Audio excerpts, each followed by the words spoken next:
kó má ṣe mú mi láyé mi kí n má bọ́ sọ́dẹ̀ èṣù kọ́tà mi má yọ mí pé mo gbé kípa ń fẹ́ èṣù kó má ṣe mú mi láyé mi kí n má bọ́ sọ́dẹ̀ èṣù kọ́tà mi má yọ mí pé mo gbé.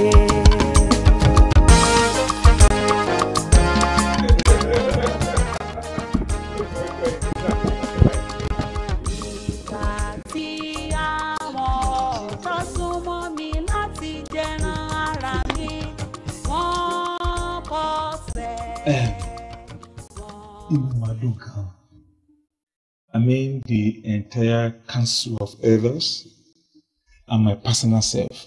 In fact, God fún nǹkan tẹ́ ṣe, fún iṣẹ́ takuntakun tẹ́ ṣe. What a wonderful thing you did.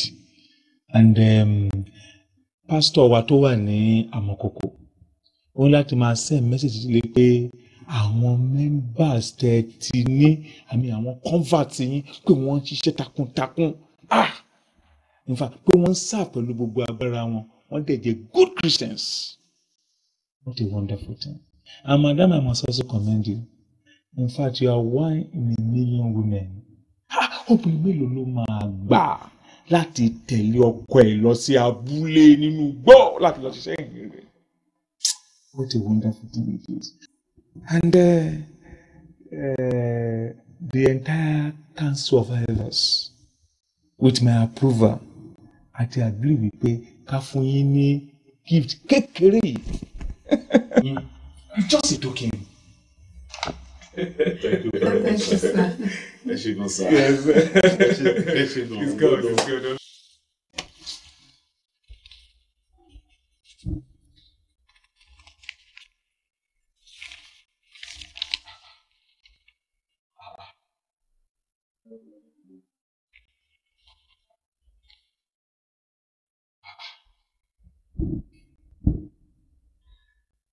Sir, what is this? Kí ni túmọ̀ eléyìí? Promotion to the position of assistant GO. Ó yà yín lẹ́nu àbí? Bẹ́ẹ̀ náà ló ṣe yà wá lẹ́nu nígbà tí ẹ gbà láti lọ ṣe iṣẹ́ ìránṣẹ́ ní ìgbèríko Àmọ̀kòkò. Bẹ́ẹ̀ náà ló ṣe yà wá lẹ́nu nígbà tí ẹ dáríjì Pastor Johnson pẹ̀lú gbogbo nǹkan burúkú tó ṣe fún yín. Bẹ́ẹ̀ náà ló tún ṣe yà wá lẹ́nu nígbà tí ẹ gbà láti gbé chọ́ọ̀chì náà lé àwa parent church lọ́wọ́. Ọ̀pọ̀lọpọ̀ àní well ministry mini but you surrendered everything to the church. Ó yà wá lẹ́nu. Mo dẹ̀ mọ̀ wípé Ọlọ́run fúnra rẹ̀ á tẹ̀síwájú láti máa support yín. But sir, this is too much. Eléyìí ti pọ̀jù fún wa. We actually don't deserve it. Nǹkan tó tọ́ fún yín la fún yín. Mo ní ìka tó bá tọ́ sí mú báyìí la máa fi ń remú. Nǹkan tó tọ́ sí yín nìyẹn. Ẹ má bẹ̀rù. The Lord will empower you in this new position. Congratulations. It is well with you. Thank you, sir. Thank you, sir. Thank you, sir. I really appreciate, sir. We thank God. By the grace of God, we pray that we will not disappoint God. We will not disappoint the council of elders in the church. And we will not disappoint you, sir. Amen. Shall we pray together then? Father, I want to appreciate you for this wonderful family.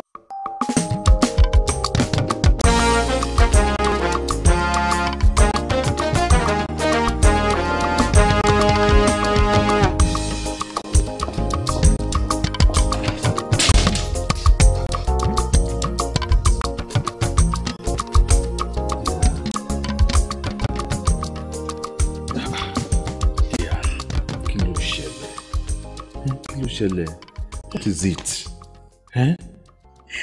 My dear, ẹbí mi lẹ́rẹ̀ reason tí mo fi wà moody. Ẹ̀gbọ́n, ṣé Ọlọ́run máa fi wá sílẹ̀ permanently sínú ipò tá a wà yìí ni? Ipò wo? Ipò àìrọ́mọbí, of course. Ẹ wo, ó dàbí pé Ọlọ́run ti gbàgbé wa sínú ipò tá a wà yìí. ṣé Ọlọ́run ò ní ṣe nǹkan kan sọ̀rọ̀ wa? Ìyá, Ọlọ́run kì í gbàgbé àwọn tiẹ̀. Ó dàbí pé kò yẹ yín.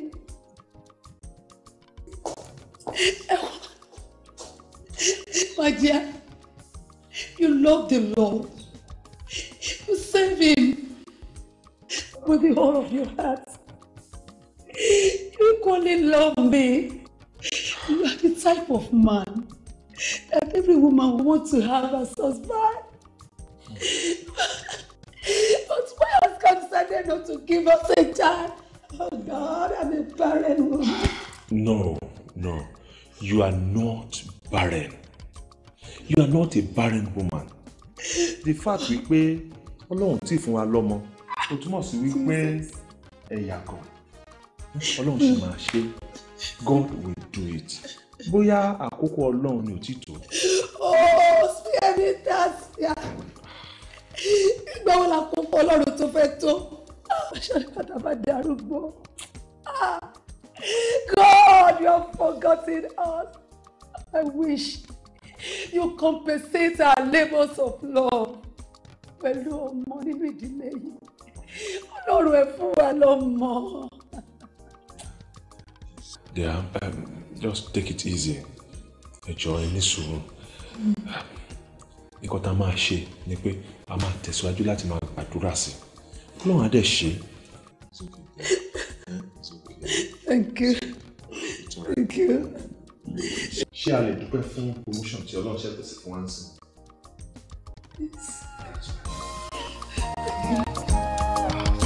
Olúwa, a dúpẹ́ fún iṣẹ́ yìí.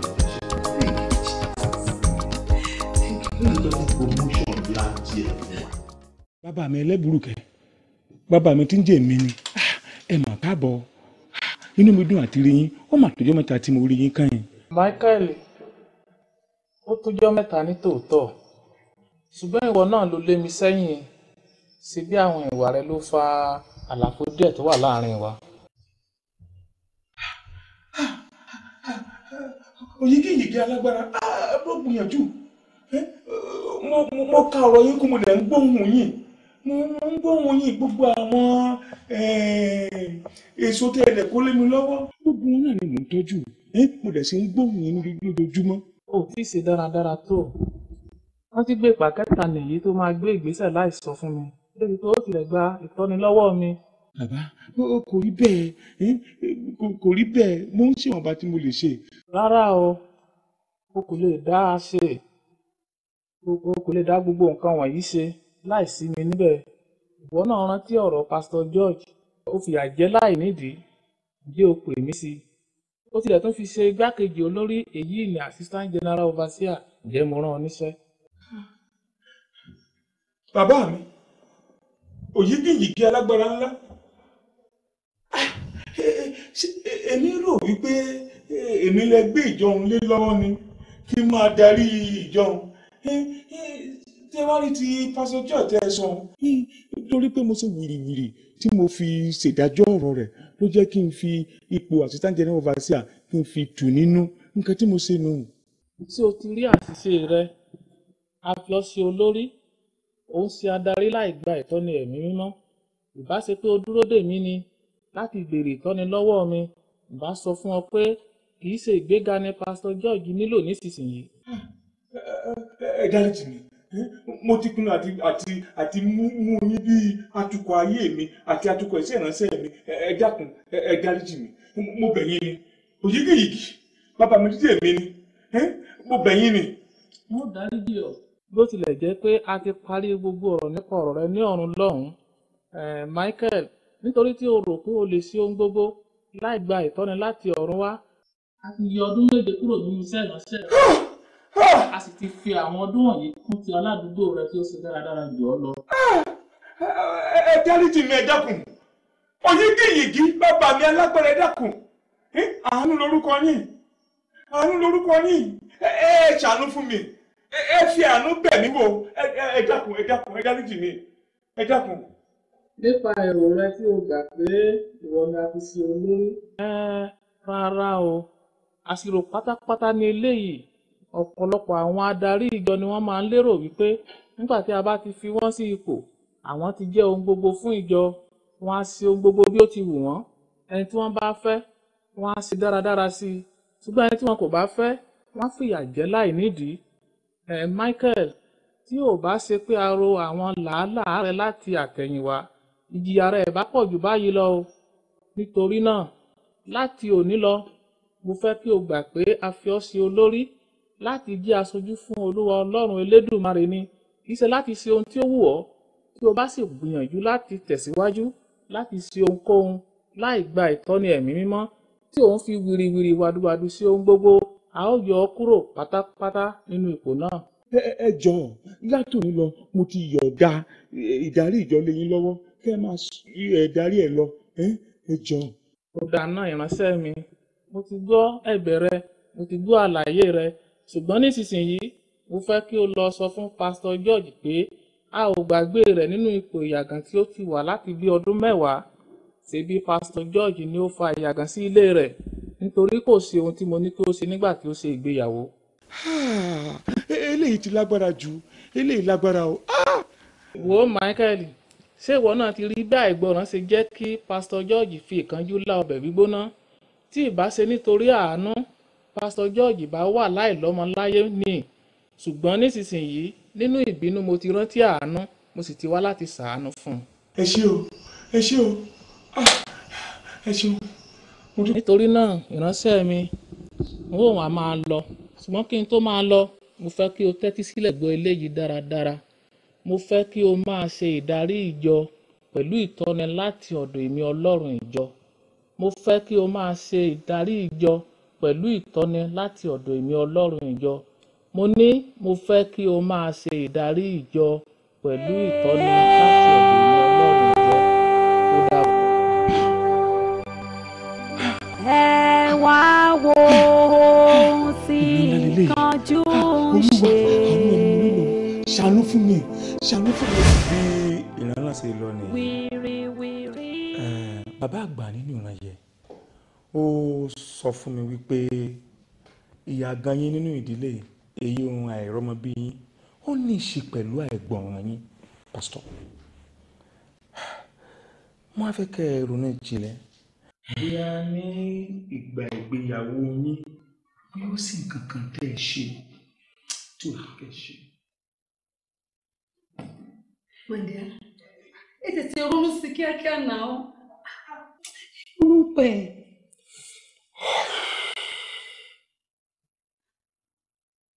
You fast now. Sir, àbí ó lè jẹ́ ìtọ́ni kan tí Ọlọ́run fún mi níbi oṣù kan ká tó ṣègbéyàwó tí mo kọ̀ tí mi ò gbégbèsè lé lórí. Ẹ kú ọ̀rọ̀ George. Ẹ kú ọ̀lẹ́ sá. Wọ́n tún múra sílẹ̀ fún ìgbéyàwó ní Ẹ ṣé. Olúwa yóò bá wa ṣe. Àmín. Nígbà tí mo wà ní orókè tí mo ń gbàdúrà fún iṣẹ́ ìránṣẹ́ tèmi, èmi Ọlọ́run fún mi ní mẹ́sẹ̀jì kan fún yín. Ìdí yìí mo ṣe wá rí. Message wo? Olúwa ní inú àwọn ọ̀tá kò dùn sí ìgbéyàwó náà. Wọ́n sì múra, wọ́n sì ti dẹ páńpẹ́ sílẹ̀ fún yín. Ní láti kí ìsàrà kí sì gbàdúrà. Páńpẹ́. Kí ló páńpẹ́ wò lẹ́ ń sọ? Èmi náà kò mọ irú páńpẹ́ náà, ṣùgbọ́n ara mi láti sọ fún yín pé ẹ kò gbọdọ̀ ní ìbálòpọ̀ pẹ̀lú ìyàwó yín tí di ẹ̀yìn ọjọ́ 3 nígbà tí ẹ ṣègbéyàwó. Ìyá lè dẹ́ o. Ṣé dẹ̀ ṣúọ̀ pé Ọlọ́run ló sọ̀rọ̀? Bẹ́ẹ̀ ni sà, Olúwa ló bá mi sọ̀rọ̀. Nítorí pé ẹ̀ṣẹ̀ ní fẹ́nikẹ́ni ló jíṣẹ́ tí Olúwa kò mọ̀. Màá gbìyànjú nígbà náà. Ẹ ṣé gan, ẹ ṣé sà. Olúwa yóò fún yín ṣe torí ìgbọràn sàn ju ẹbọ lọ. But my dear, ẹ sọ yẹn létí mi rí náà.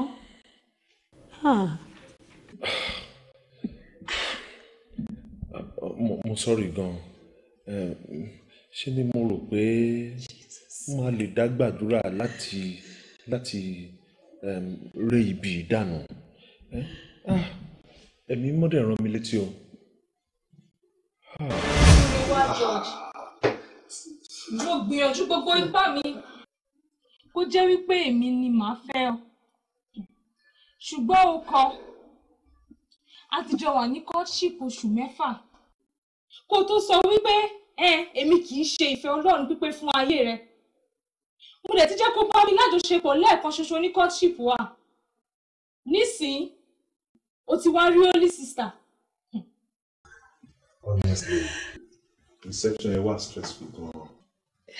Yes, but I enjoyed everything in it. Me too. Let me get to water now. At least the need of me get you cooler lying down. Show me the money. You need water first.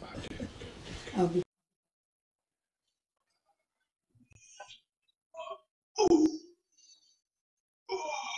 Wo, ìwọ ló fi mí sílẹ̀ torí pé mi ò fi ọ́ sílẹ̀ láíláí.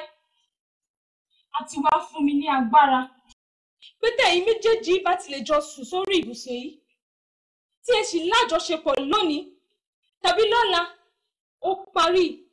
Torí pé tí ló fi máa gbọ́ pé wọ́n bímọ láyé. Nítorí pé èmi ni ìyàwó àkọ́fẹ́ rẹ nípa ẹ̀jẹ̀. Mo sì ti pinnu láti gbẹ̀san.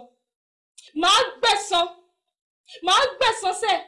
Kai shege dan banzan mutumin nan. Kai sinanne mutumin nan shashasha. Màá gbẹ̀san sẹ́. Àní màá gbẹ̀san.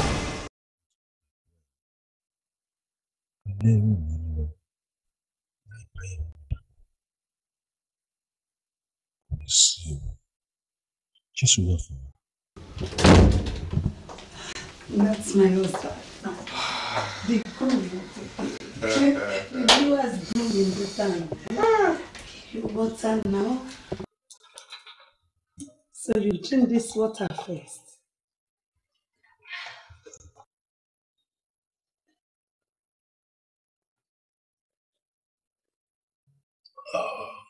But you will return. Okay. After water, what next? Agel. Okay. After eating, what next? Awesome. That is, I'm afraid of. What? You're sick. I don't want any touch. You cannot escape. You cannot escape. I'll try to.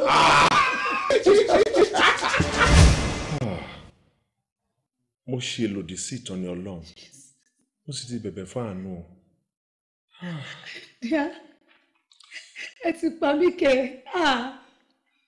Kí ló tẹ̀ ti sọ fún mi? Abásíjọ́ máa gbàdúrà yìí náà. Ẹ ti kó bá mi. Mo sorry gan. Mo Jesus. sorry, mi ò mọ̀ pé ó máa le tó báyìí. Bá ti ní sùúrù. Ó dáná. Èmi mímọ́ máa gbàkóso everything and you perfect everything. Mo fẹ́ kẹ́ ẹ lọ sínú àwẹ̀ àti àdó ọlọ́jọ́ mẹ́ta.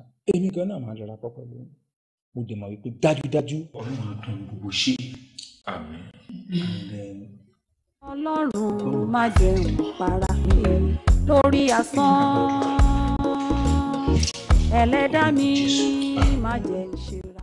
Aláàánú ni ọ́, Jésù. Aláàánú ni ọ́, aláàánú ni ọ́, Jésù aláàánú ni ọ́. Ojú wọlé kó ṣàánú wa, aláàánú ni ọ́. Olúwa bójú wọlé kó ṣàánú wa. Ní orúkọ Jésù Olúwa bójú wọlé kó ṣàánú wa. Ṣàánú fún wa ní orúkọ Jésù. Ní orúkọ Jésù Olúwa fi àánú bẹ̀ wá. Olúwa fi àánú bẹ̀ wá. Olúwa fi àánú bẹ̀ wá. Àánú rẹ̀ la nílò. Àánú rẹ̀ la fẹ́. Àánú rẹ̀ la fẹ́. Ní orúkọ Jésù Olúwa fi àánú bẹ̀ wá. Olúwa jẹ́ kí àánú rẹ̀ jọba. Ní orúkọ Jésù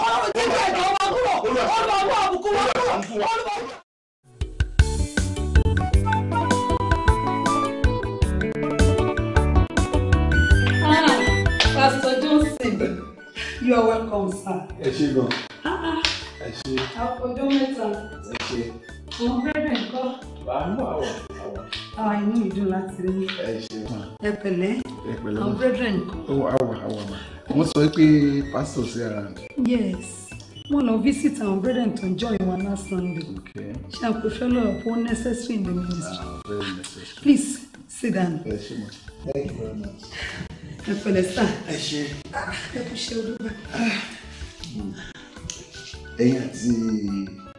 Pastor Niwari, because Sister Lola ní message. Sister Lola. Sister Lola wo ni? Sister Mope Lola. Okay. Mope. Ṣé kò le? Well, mo ti pray dada. Ọlọ́run dẹ̀ lead mi pé àwọn náà máa jẹ́ ìyàwó mi. So mo wá ní pé kí n wá sọ fún ẹ̀yin àti pastor so that ẹ̀yin náà lè bá mi pray lé lórí. Man of God. Ṣé ẹ̀dẹ̀ ṣé ọ̀pẹ ti pray dáadáa báyìí? Yes, mo ti pray dada ma. Mo dẹ̀ wà led sí Sister Mope Lola pé àwọn ni wọ́n á jẹ́ ìfẹ́ Ọlọ́run fún ayé mi. Ṣé ẹ mọ̀ kan tí mo ṣe sọ bẹ́ẹ̀? Sister Mope ní pastor. Well, kìí ṣe díẹ̀ ni mo mọ̀ mà. Mo ti mọ̀ púpọ̀ nínú ẹ̀. At least ní bíi 2 months ago tí wọ́n share testimony wọn, mo tún gbọ́ nípa ẹ̀ mà. So, be that as it may, Ọlọ́run ṣì sọ pé àwọn ni ìfẹ́ Ọlọ́run fún ayé mi. Well, kò sí nǹkan tọ́lọ́run ò lè ṣe. But ẹni tá à ń sọ yìí mi ò máa rò pé wedding àbí marriage wà lọ́kàn ẹ̀. Bó ṣe máa kàwé sí tó dẹ̀ máa sin Ọlọ́run. In fact, ọ̀rọ̀ wedding àbí marriage ò sí lọ́kàn ẹ̀. Mummy, wedding àti marriage kò disturb anything about pé èèyàn fẹ́ sin Ọlọ́run, èèyàn fẹ́ lọ school mà. Mo kàn fẹ́ kẹ́ ẹ join mi ní prayers náà ni so that ìfẹ́ Ọlọ́run á ṣe mà. Àwa náà join ní pẹ̀lú prayers. God's will shall be done. Mo appreciate it. And ẹni tá à ń sọ iṣẹ́ pé unnecessary fóònù náà pray ó wà convinced. So gbogbo wa jẹ́ ká give time ká pray through. Mo mọ̀ pé ìfẹ́ Ọlọ́run ló máa ṣe. Thank you very much. Mo appreciate it. Ẹ jẹ́ kí n ó fà yín jù. Máa wọlé. Ọdún mo mú ìyìn Jésù olùgbàlà, ẹ àkúmọ́ mi àwé o, ẹ àkúmọ́ mi o àwé, ẹ mọ̀ ní kúmọ́ mi ò jàre. Ọmọ tí mo mú ìyìn Jésù olùgbàlà, ẹ àkúmọ́ mi àwé o. Ọ̀dà ọtí ẹ̀dá abáhùn ayọ̀ ni mò ń bá bọ̀ láti gbòòrò mo tó dénú ilé bákan náà orí ayọ̀ náà mo tó bá nú ilé àjẹpọ̀ ayọ̀dèjì nù. ní bá a ti fẹ́ rí bẹ́ẹ̀ náà lórí èmi la ò ní yọ̀ sí èmi la ò ní yọ̀ sí bá a ti fẹ́ rí bẹ́ẹ̀ náà lórí èmi la ò ní yọ̀ sí èmi la ò ní yọ̀ sí àṣefẹ́ orí bẹ́ẹ̀ náà lórí èmi la ò ní yọ̀ sí. Baálé mi èé ti rí. Inú mi dùn ni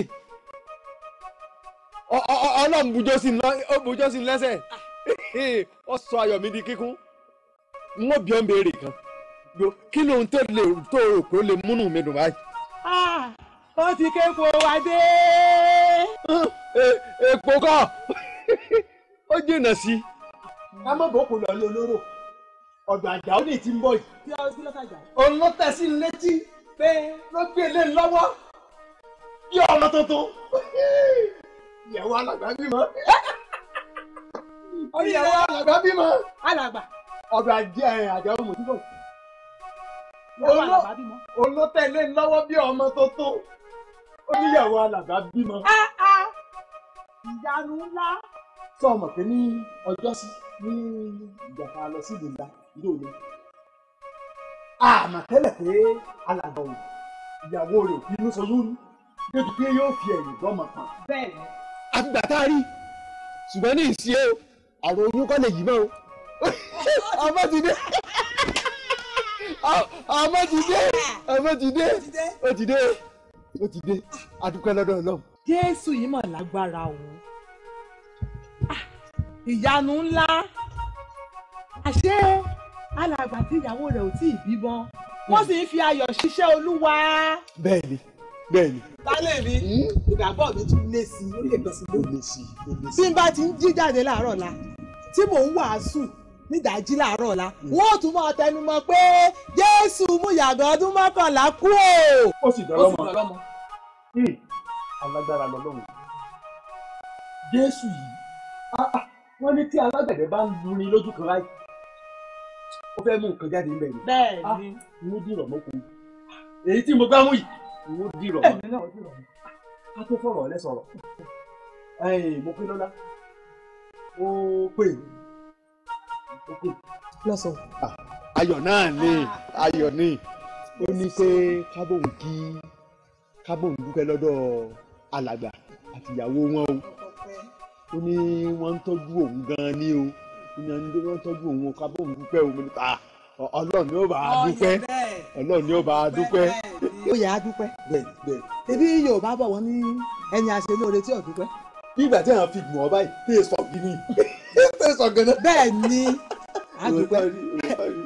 baálé mi ẹ wá rí ọmọ mi ẹ̀rí mo kó lọ́lá bí ti ń ṣèèfé tí gbogbo ẹnu rẹ̀ sì ń ṣe belebelebelebele. ọjọ́ mi èmi mọ mi. wàlá bí. èmi ò mọ nìkan lórí tí ń sọ sórí bí tí ó ti ń sọ èbó nǹkan tí èbó nǹkan kan ti wá ọmọ mi yóò dé bẹ́ẹ̀ yóò dé bẹ́ẹ̀. ó ní pé àkùkọ tí ọkọ láyé ni àṣà ò ní gbé lóró mọ́ di ẹ. bẹ́ẹ̀ ni baálé mi. tí ọmọ yìí sì fi wà láyé lónìí ó láti jẹ́ pé ibi tó ń lọ jìnnà. Ọlọ́run ló kú ni Ọlọ́run ló sọ dáyé. Òun ló sọ dáyé. ikú tán. Olúwa ṣeun Olúwa ṣeun ayọ̀ wà ń rédu ayọ̀. ìrèdùra wọn ìdùnnú ṣubú láyọ̀ mi. bí ó ṣe nínú wòyí ọ̀tún láyé. bẹ́ẹ̀ni. ibi àwà yìí wò dáadáa yóò di ọ̀túnla ni yóò di nígbà kan ilé wa àgbà kan a kú òbí a wà kó lọ sínú ilé tuntun inú ilé yìí ó di àyàmọ̀ fún. baálé mi ń gbá bọ́ọ̀lù. kò ń gbá bọ́ọ̀lù kò ní ọ̀túnla inú ilé tuntun lèmi náà ti ń sọ̀rọ̀. bẹ́ẹ̀ la fẹ́ rí bẹ́ẹ̀ náà lórí èmi la ò ní yọ̀ sí kẹ́kẹ́kẹ́kẹ́. èmi la ò ní yọ̀ sí kẹ́kẹ́kẹ́kẹ́. èmi la ò ní yọ̀ sí. èmi la ò ní yọ̀ sí bá a ṣe fẹ́ rí bẹ́ẹ̀ náà lórí èmi la ò ní yọ̀ sí kẹ́kẹ́kẹ́kẹ́. èmi la ò ní yọ̀ sí. èmi la ò. Sista Lọlá, Sista Mopélọlá, mo dúpẹ́ lọ́wọ́ Ọlọ́run tó fún mi ní irú àǹfààní báyìí lénìí. Sista Mopé, ìgbàdúrà ẹ̀dẹ̀ ní Ọlọ́run bá yín sọ̀rọ̀ pé kí ẹ jẹ́ ìyàwó mi. Mo dúpẹ́ lọ́wọ́ Ọlọ́run. I'm so grateful. Thank you very much. Oh, well, God is good. Mo ṣe ọ̀pọ̀ Ọlọ́run ló bá mi sọ̀rọ̀ pé kí n fẹ́ yín, mi ò dẹ̀ lè kọ ìfẹ́ Ọlọ́run.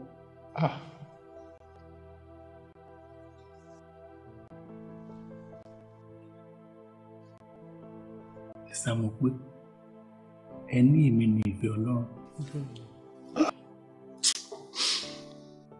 Lord, ṣé mo tọ́ sí ojú rere yìí báyìí?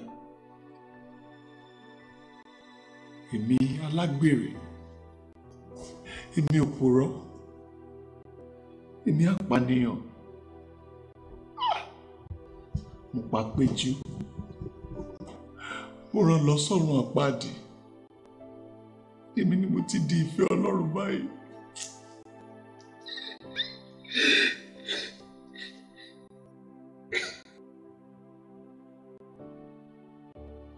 Ẹ̀rọ pásítọ̀, ẹ má sunkún mọ́. Èmi ń kọ́, ṣé mo tọ́ sẹ́ni tó ń ṣègbéyàwó? Èmi tó yẹ kí n ti kú lọ́dọ̀ bàbá Adífálà, tọ́lọ́run tó dẹ̀ ṣàánú mi. Ohun tó ṣe máa yà mí lẹ́nu o bàbá. Ohun tó ṣe máa yà mí lẹ́nu o bàbá. olómijé mi nù ó tún sẹ́kún mi dẹ̀rín o ohun tó ṣe máa yà mí lẹ́nu o bàbá pásítọ̀ ìjọ ìmì ohun tó ṣe máa yà mí lẹ́nu o bàbá ohun tó ṣe máa yà mí lẹ́nu o Jésù ó ṣe olómijé mi nù ó tún sẹ́kún mi dẹ̀rín o pásítọ̀ ìjọ ohun tó ṣe máa yà mí lẹ́nu o bàbá ó yà mí lẹ́nu ohun tó ṣe máa yà mí lẹ́nu o Jésù. ẹ̀yin aráàlú Àmọ̀kòkò. oríire òní o. ọjọ́ rẹ̀ bí àná tí mo pẹ́ lọ́la ọmọ ọ̀rẹ́ mi ti ń jáde lọ nínú ìlú wa ẹ̀ rí póríire ńlá ni mo pẹ́ lọ́la kó bá wa lónìí. bẹ́ẹ̀ni. rọ́kọ̀ ìyàwó ẹ wojú rẹ̀ bí ti ń dán tí ń rẹ́rìn músẹ́. ní ìsìn àwọn fi orin gbé ọkọ ìyàwó wọlé tó dáa bẹ́ẹ̀ àbí ò dáa bẹ́ẹ̀. ọkọ ìyàwó tẹ̀lé ọmọ rẹ̀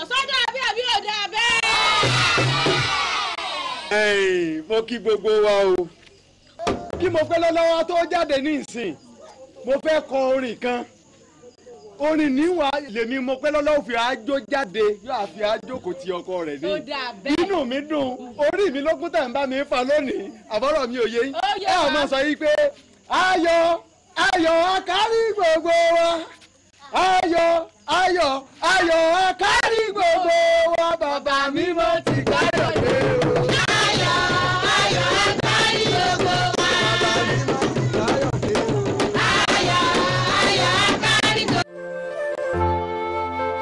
Mama.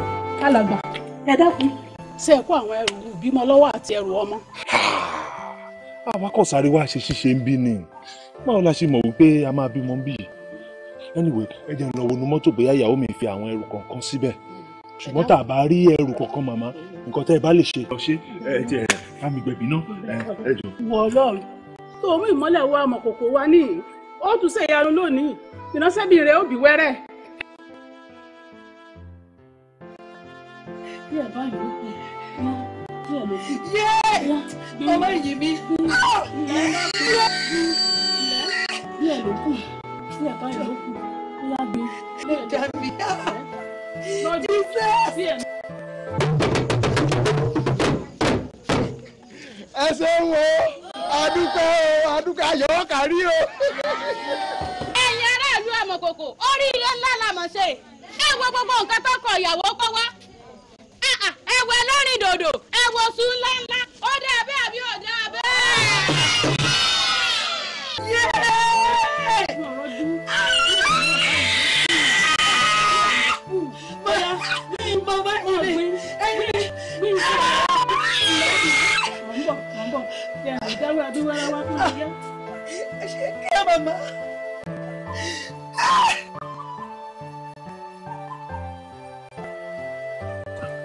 Mama, báwo ni? Mo fẹ́ lè já ewé ẹbí wẹ́rẹ́ fún ó lò kó lè yá ni. Mama a nílò ewé kankan. Jésù wà ń bí. Ẹ ti gbàgbé ni wípé alágbára ni Jésù kò sí nǹkan tí kò lè ṣe. Ṣé mo lè yọjú sí? Wọlé bíi ti bò ẹ lé wọlé sẹ́yìn lẹ́gbẹ̀bí rẹ ni. Ẹbí ẹni Jésù ó sì ẹ fi ilẹ̀ fún Jésù kó ṣe.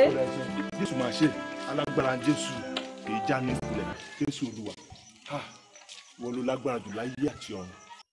Ìwọ lọba tí kì í dójú tì ní. Ìwọ lọba tí kì í já ní ìkulẹ̀. Olúwa ṣe, Olúwa ṣe, Olúwa. ní ìsìn ọkọ ìyàwó wà á dìde yóò wá sí ojú ìyàwó rẹ̀ gbogbo wá wò ó.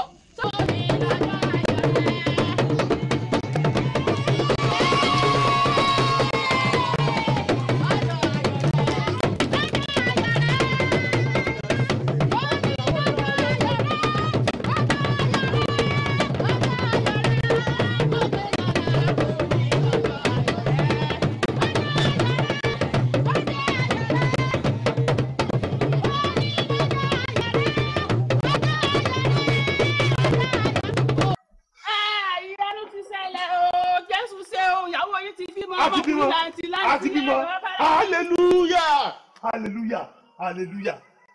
Alágbára lọ́lọ́run mi. Alágbára ni Jésù mi. Father, thank you. I lift you high. I exalt your name. Mo kí gbogbo yín o, alága àgbo. Omi ìwé rídé, ìgèrè sádíkù. Ẹja alájù odò fún o, ọ̀tọ̀ọ̀tọ̀ èèyàn ló ń gbé. Ìyàwó là ń ṣe lónìí. Bẹ́ẹ̀ni. Ibẹ̀ ni alàgbà, pásítọ̀ wa, wọ́n dé bá wa. Oríire la ṣe. Ìgbà tá a bójú wò tá a bójú rí, ọmọ mú yá. Ìgbà tá a mọ̀ tí ń ṣẹlẹ̀, ìyàwó alàgbà wa, ó bí ọmọkùnrin làǹtìlàǹtì o.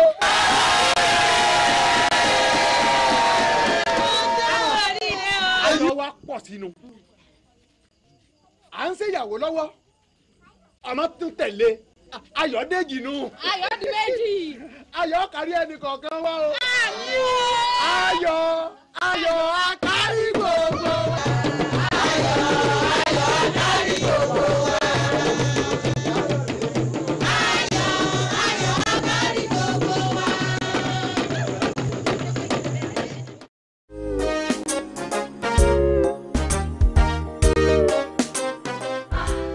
Ó kàn ń ronú dídára Ọlọ́run sí wa nínú ilé yìí. Àwa náà nínú ilé yìí. Ṣé pé Ọlọ́run tún lè fún wa lọ́mọ? God is good. Lẹ́yìn ìyàgbọ́n ọdún 11, Ọlọ́run tún rántí wa. Praise God. I'm no longer a barren woman. It's good. Èmi náà dúpẹ́ lọ́wọ́ náà fún ohun tó ṣe fún wa. Nítorí ká ní Jésù ò fi àṣírí ogun tó ń já ayé wa hàn wá ni. Bóyá bàbá ti lọ́mọ láyé. Iye ìbádẹ́wà jẹ́ ògbé ọkàn fún mi láíláí. Àìlè ní sùúrù ọjọ́ kan àbí méjì. Ìbádẹ́ sọ wá di àgàn láíláí. Mo dúpẹ́ lọ́wọ́ Ọlọ́run tó fàánú hàn fún wa. Ètè wa máa wòye tó yà mí lẹ́nu jù. Ó ní second born wa Ìyanu Olúwa ta ló bí sí inú abúlé Amọ̀kòkò. Amọ̀kòkò of all places. Mo kàn máa rò ní pé why Amọ̀kòkò? Why not Amọ̀kòkò? Why not Amọ̀kòkò? Bó bá ṣe wọ́n náà ló ṣe ń ṣe nǹkan ẹ̀. Kò sẹ́ni tó mọ òdiwọ̀n títóbi agbára ẹ̀. Bó bá ṣe wù ló ṣe máa ṣe. You see, you cannot predict his power. Amọ̀kòkò. Ẹ̀bùn ńlá nínú ìlú yẹn. Ìlú Amọ̀kòkò. Mi ò lè gbàgbé ìlú yẹn láéláé. Àtèmi náà, mi ò lè gbàgbé Amọ̀kòkò. Èwo ni ká gbàgbé nípa Amọ̀kòkò? Ṣé ti àwọn ìyá onígàrí ni? Àbí ti àwọn awo bàbá Adífálà àti àwọn awo yẹn? Àbí àwọn ẹlẹ́yẹ búburú tó wà nílùú yẹn ni? Mo dúpẹ́ lọ́wọ́ Ọlọ́run. Mo dúpẹ́ lọ́wọ́ Ọlọ́run. Bẹ́ẹ̀ni, tí ì bá jẹ́ pé Ọlọ́run ti wà lẹ́yìn. Bí tá a ti lọ iṣẹ́ ìránṣẹ́ yẹn, á lọ adẹ̀dẹ́. Agbára Ọlọ́run ni o. Bí òkú wa ni wọn bá fi ránṣẹ́ sílùú yìí. Ṣùgbọ́n Ọlọ́run ṣe. Mo dúpẹ́ lọ́wọ́ Ọlọ́run. Mo wá ń gbàdúrà pé nǹkan tí a máa ṣe tí Ọlọ́run ò fi ní báàkì wa mọ́ nínú ilé yìí. Ọlọ́run ò ní jẹ́ ká ṣe o. Mo ti wá ń gbàdúrà fún ọkọ mi, man of God. Pé kí anointing yín máa pọ̀ sí. Ẹ má jábọ́ láíláí lórúkọ Jésù. Thank you, my dear. Ìyàwó man of God. Man of God nìyí. Mi ìdẹ̀ lè stop láti máa pè é bẹ́ẹ̀. Ìyanu Olúwa mú wọn tiẹ̀ bẹ́ẹ̀. Ebi tí ń pa nìyẹn. The table is set for me. I see. Let's go. Okay. Àwọn Olúwa wọ́n ti ẹ̀ lè fast for 24 hours. Èyí tí ọmọdé tó fast rí. Lọ́jọ́ kan, wọ́n lọ sórí òkè. Wọ́n gba àwẹ̀ àti àdúrà àṣù ẹ̀. Ṣé o lè gba àwẹ̀ ṣá? Wọ́n bá gbé ẹ lọ sórí òkè. Wà á gbàdúrà. Wà á gbà àwẹ̀ àṣù ẹ̀. Ẹ ṣàrọ̀ra. Ẹ rọra pẹ̀lú bébí gẹ̀rẹ́ àwẹ̀. You like it? Yeah. Máa jẹ ṣégi ẹran. Mi mind. Ibi tó bá lè jẹ dé. Please. Where's my baby? should be with Lydia. Lydia! Lydia! Yes, Auntie. Bring my baby. Bring my baby. What's it like? Come on, no soda. That's Yana. Iyaloluwa. Okay, thank you for that. All right. Let's pray before we serve this food. Lord, we commit this food into your hands. Sanctify it in Jesus' name. Amen. Tá a bá ti ń jẹ báyìí, kó má kọ sẹ́nu wa. Kó wúlò fún àgọ́ ara wa. Amen. Ní orúkọ Jésù Kristi ní àgbàgbà. Amen. Serve this food.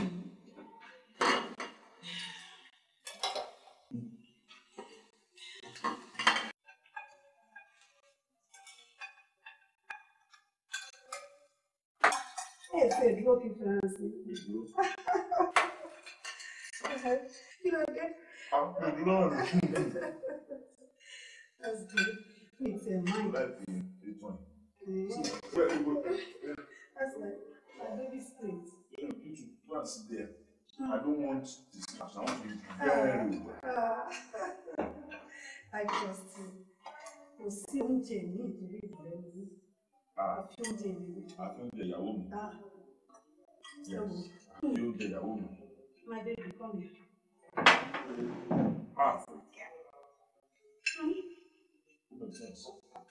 Thank you. I should be able to prepare for my husband, my priest, my pastor, my teacher, my everything. My baby, eat your food. Oh, I have seen the Lord's goodness, His mercies and compassion. I have seen the Lord's goodness. Hallelujah, praise the Lord. Oh Lord, you have been so good. You are so good to us. Oh Lord, you are excellent in our lives every day. Oh Lord, you have been so good. You are so good to us. Oh Lord, you are excellent in our lives.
The Lord is good. Ṣé ipò tá a bára wa lónìí, oore ọ̀fẹ́ Ọlọ́run ni. àwa kọ́ ló tọ́ sí àwa kọ́ lẹ́yìn ikú Daddy G.O. àwa kọ́ ló tọ́ sí Ọlọ́run kò kà wá yẹ ni lórí tí àwọn kwaya kan yẹn ló fi ṣe rẹ́gí nítorí náà ipòkípò tó wù kó o lè wà lónìí ohunkóhun tó wù kó o lè máa là kọjá Ọlọ́run àwọn Ọlọ́run, the God of the gods, the Lord of the lords, the beginning and the end, the King of the kings will sort you out. Tí Ọlọ́run bá lè mú wa kúrò ní ipò tá a wà tẹ́lẹ̀ sí ipò tá a wà lónìí, therefore, the God of heaven, the God of our fathers, the beginning and the end, the God of gods, the Lord of the lords, and the King of the kings will settle your case. I speak to your life. Before the end of this year, the God of heaven will sort your case out. Nǹkan tẹ́ ẹ nílò ni láti dúró ṣinṣin pẹ̀lú Jésù Kristi. Tí èṣù bá gbógun níwájú, tó gbógun lẹ́yìn, tó gbógun lọ́tùn, tó gbógun lósì, tó ń dún mahuru mahuru bíi kìnìún, ìwọ ṣáà dúró ti Ọlọ́run. Dúró ṣinṣin ti Jésù Kristi. Kò dẹ̀ sí nǹkan tí Ọlọ́run fẹ́ kó o dà tó ò ní dà. Ẹ wo, ẹ bá mi kọrin, ẹ bá mi kọrin. Ẹ wá wo ohun t'Olúwa ṣe fún mi. Ẹ wá wo ohun t'Olúwa ṣe fún wa.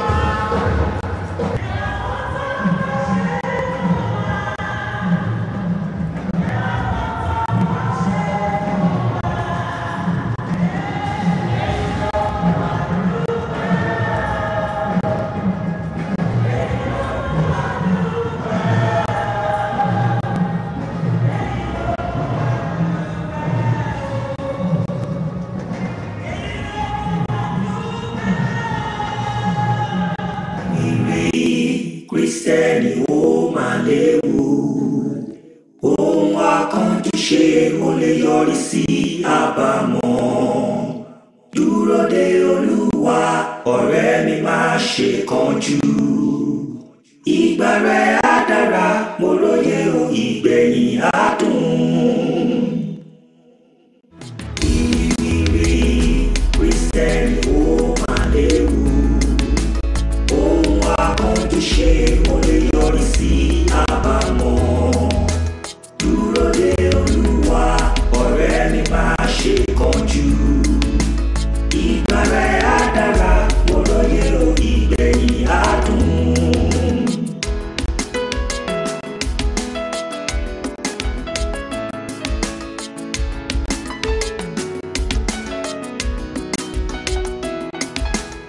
Ẹni fọ́lọ́run sẹ́yìn ó sáré lọ níwájú. Ta ni kò ṣàìmọ̀ pé inú ewu ló ń sáré lọ? Ìtọ́ni Ọlọ́run ṣe pàtàkì tó bá máa délé. Mo ń t'Olúwa sọ wìrìwìrì yé ó léwu. Ìrírí Kristẹni ó máa léwu, ohun akánjú ṣe ó lè yọrí sí àbámọ̀.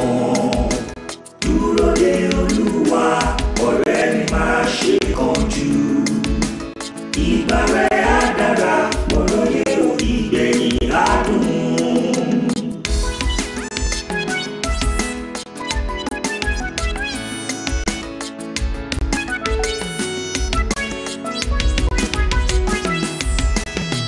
Ẹkún bẹ fẹ́ni tó gbọ́ lójú ara rẹ̀.